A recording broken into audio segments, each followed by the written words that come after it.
जय हिंद साथियों, the freedom में आपका स्वागत है। मैं सुधीर। साथियों, आज फिर कहानी हम लोग शुरू करते हैं भगत सिंह के मुकदमे पर। भगत सिंह का मुकदमा हम लोगों ने देख लिया था कि असेंबली एक्शन वाला लगभग पूरी सुनवाई हो चुकी थी। उसमें तमाम गवाहों के बयानात हो चुके थे। भगत सिंह और बटुकेश्वर दत्त ने भी अपनी ऐतिहासिक गवाही, अपना वो ऐतिहासिक बयान दे दिया था। हमें उम्मीद है कि आप लोगों ने वो वहां तक, खास तौर पर भगत सिंह का वो बयान जो कि बहुत पहले जारी किया जा चुका था, जरूर आपने देखा होगा। क्योंकि उसे सुने देखे बिना भगत सिंह की विचारधारा को समझना, एक आतंकवादी और एक क्रांतिकारी में क्या फर्क होता है ये जानना बहुत मुश्किल है। इसलिए उस वीडियो को अगर आपने नहीं देखा है तो फिर से मैं कह रहा हूं कि उस वीडियो को जरूर आप देखिएगा। और आज हम लोग अब देखते हैं कि सारी सुनवाई हो चुकी है। जज का ये फैसला, जज अब फैसला सुनाने जा रहा है, सेशन जज दिल्ली। और फैसला में कई पन्नों का, लगभग 45-50 पन्नों का ये पूरा जजमेंट है। तो पूरा जजमेंट सुना पाना, बता पाना बहुत मुश्किल है। बहुत लंबा वीडियो हो जाएगा और या कह लीजिए कि कई दिनों तक सिर्फ पूरा जजमेंट ही चलते रहेगा। मोटा मोटी जज ने जितना भी बहस हुआ, जितनी जीरा हुई है, जितने सबके बयानात हुए हैं, विशेषज्ञों ने आकर के जो गवाहियां दी, या गवाहों ने, जो प्रत्यक्षदर्शियों ने या जांच करने वालों ने जो कुछ भी कहा, उन सब की चर्चा की और फिर आरोप तय किए। मुख्य रूप से आरोप जो लगाया गया वो ये है कि भगत सिंह और बटुकेश्वर दत्त ने लोगों को मारने की नीयत से बम फेंका। और ये खुद इन दोनों ने अपने बयान में स्वीकार किया था कि हमने बम फेंका और हमारा मकसद किसी को मारना नहीं था।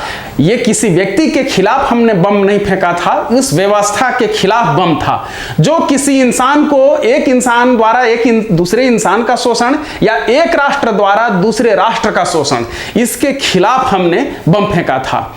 इस विचारधारा के खिलाफ हमने बम फेंका था। तो बम फेंकने की बात तो दोनों अभियुक्तों ने, यानी भगत सिंह ने और बटुकेश्वर दत्त ने खुद स्वीकार की। याद रखिए कि गवाही के नाम पर सिर्फ शोभा सिंह ने मजबूती से गवाही दी थी। हालांकि आसफ अली ने उसका भी जोरदार खंडन किया था अपने तर्क से। इसके अलावा भगत सिंह और बटुकेश्वर दत्त ने खुद स्वीकार किया था कि हमने बम फेंके थे। और यह बम, जब आप पूरा बयान सुनेंगे तो उसमें ये महत्वपूर्ण चीज है कि हमारी नीयत देखी जाए, हमारा उद्देश्य देखा जाए, सिर्फ काम नहीं देखा जाए। हमारा उद्देश्य क्या था? हम किसी व्यक्ति के खिलाफ नहीं लड़ रहे थे, हमने व्यवस्था के खिलाफ बम फेंका था। एक आदमी के द्वारा दूसरे आदमी का शोषण या एक राष्ट्र के द्वारा दूसरे राष्ट्र का शोषण, इस विचारधारा के खिलाफ हमने बम फेंका था। इस व्यवस्था को मिटाने के लिए हमने बम फेंका था। और यही क्रांति है, हम यही चाहते हैं। हमें हत्यारा नहीं समझा जाए, हमें क्रांतिकारी समझा जाए। हमने बम फेंका तो हमारे मकसद को भी सामने रखा जाए। आप जो सजा देंगे उससे हमें कोई फर्क नहीं पड़ता।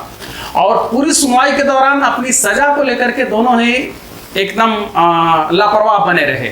उसमें बहुत अधिक डिफेंसिव नहीं थे। हाँ, मंच के रूप में अदालत को वो इस्तेमाल कर रहे थे और अपनी बात मजबूती से रख रहे थे। रोज इनकलाब जिंदाबाद नारा लगाते हुए आते थे और यही नारे लगाते हुए लौटते थे। इस तरह से ये मुकदमा चलता रहा। अब हम लोग पहुंचते हैं दंड के पास। याद रखिए कि जो 4 असेसर्स नियुक्त किए गए थे, जो जज को सलाह देते, कानून विशेषज्ञ, उन चारों ने 4 तरह की राय दी थी। वो सब हम लोगों ने पहले चर्चा कर ली है। अब हम लोग आते हैं जब जज दंड सुना रहा है दोनों को, भगत सिंह और बटुकेश्वर दत्त को। कौन से मामले में? याद रखिएगा, असेंबली एक्शन का अभी केस चल रहा है। अभी हम लोग लाहौर नहीं पहुंचे हैं। इस केस के बाद फिर हम लोग लाहौर वाले मामले पर आएंगे। अभी सेशन जज का, जो सेशन जज द्वारा सुनाई गई सजा है, उसे हम लोग देखते हैं। यह याद रखिए कि यह दंड और यह पूरा फैसला सुनाया गया 12 जून 1929 को। और जो जज ने कहा कि दोनों आरोप के तहत अपराध पाया गया। एक आरोप तो ये 307 हत्या की कोशिश, और दूसरा अपराध यह था कि विस्फोटक पदार्थ अधिनियम 1908 की धारा 3, ये दोनों आरोप लगाए गए और इन्हें कहा जज ने कि ये दोनों ही आरोप सही पाए गए। क्या क्या खामियां थी वो सब चर्चा हो चुकी। तो अब सीधे आते हैं, जज ने जो अंतिम 18वें भाग में सुनाया है दंड।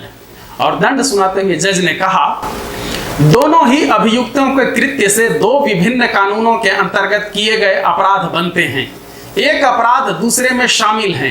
भारतीय दंड संहिता की धारा 71 के अंतर्गत जो सजा दी जा सकती है वह उससे ज्यादा कड़ी नहीं होगी जो कि इन अपराधों के अंतर्गत दी जा सकती है। सजा प्रतिशोधात्मक, रोकने वाली तथा भयभीत करने वाली हो सकती है। इन मुकदमों में दोनों ही अभियुक्त इस बात के लिए बिल्कुल हृदयहीन नजर आते हैं कि किसे तकलीफ होगी। उनके कृत्य एक ही नहीं कई प्रकार की मौत का कारण बन सकते थे। उन व्यक्तियों के जिन्होंने उन्हें किसी प्रकार इसके लिए उकसाया नहीं था और जो उनकी उपस्थिति के बारे में जानते भी नहीं थे। यह अपराध विशेषतया जघन्य है और प्रतिशोधात्मक हो तो अत्यंत कड़ा दंड पाने लायक है।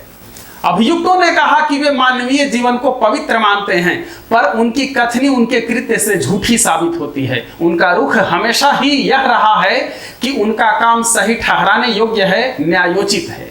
उनके ऐसे रुख से लगता है कि उनके कृत्य ऐसे नहीं हैं जो ऐसे व्यक्ति के हों जो क्षण भर में अपराध कर बैठा हो, बल्कि उसके हैं जो सोच समझकर कुचक्र रच रहा हो। ऐसे रुख से यह संभव है कि जो एक बार उन्होंने किया उसे दोबारा कर बैठें।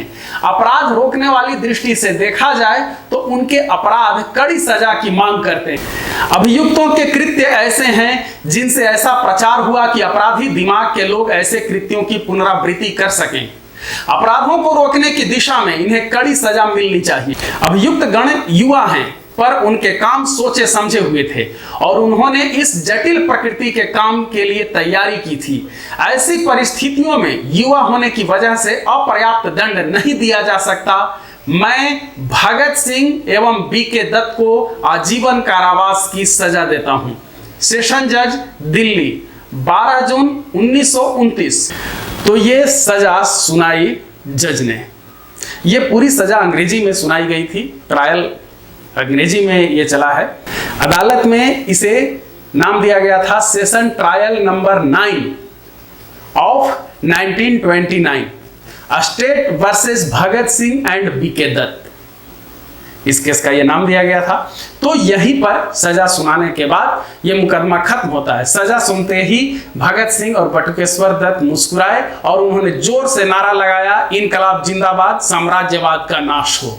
और इसके बाद फिर आगे की कहानी क्या होगी वो दूसरे वीडियो में। हमारे साथ जुड़े रहने के लिए द फ्रीडम को सब्सक्राइब कीजिए। धन्यवाद। जय हिंद। इनकलाब जिंदाबाद।